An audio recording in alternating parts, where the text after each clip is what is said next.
خوب ایک شخص آیا چھٹے امام جعفر صادق علیہ السلام، اللہم صلی علی محمد و آل محمد۔ امام کی خدمت میں مولا یہ قرآن کے اندر پروردگار نے ارشاد فرمایا کہ میں تم سے روز قیامت میں سوال کروں گا نعمتوں کا، یہ کون سی نعمتیں ہیں؟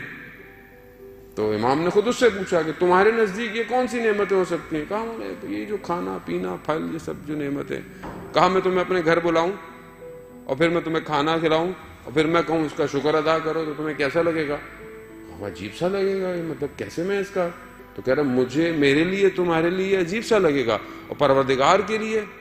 تو کہا پھر جب نہ رسول اللہ پھر یہ کون سی نعمت ہے جس کا پروردگار سوال کرے گا؟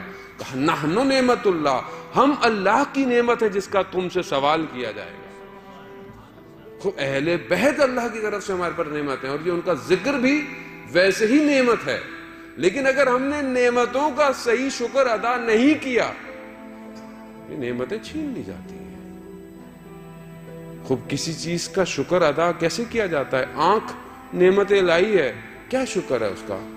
کہ اس سے گناہ نہ کرو، اس سے حلال چیزوں کو دیکھو، یہ آنکھ کی نعمت کا شکر ہے۔ زبان نعمت ہے، اس سے کسی کی غیبت نہ کرو، تہمت نہ لگاؤ، جھوٹ نہ بولو، یہ زبان کا شکر ہے۔ کان غیبت نہ سنو، حرام چیزیں نہ سنو، یہ اس نعمت کا شکر ہے۔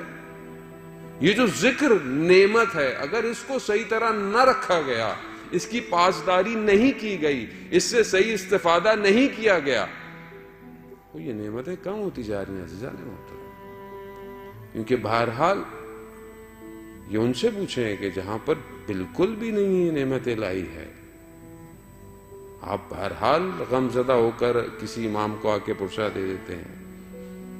بہت سی ایسی جگہوں پر ہیں کہ جہاں آدمی نہیں دے پاتا پرسہ، یہ نعمت ہے۔ خدا خود قرآن میں کہتا ہے کہ اگر تم شکر کرو گے تو میں تمہاری اس نعمت میں اضافہ کر دوں گا۔ تو بہرحال اس نعمت کو سمجھیے اور شکر کیجیے اور کوشش کیجیے اپنی زندگی میں کہ یہ ذکر چلتا رہے۔ اب آپ اور میں تو بہرحال کسی حد تک گزر گئے، آنے والی نسل کہ جس کے اوپر اتنا زیادہ پریشر ہے ہر طرف سے، اگر اس تک یہ ذکر نہیں پہنچا تو یہ پھر کسی اور طرف چلی جائے گی، اور روز قیامت ہم سے ان کا سوال کیا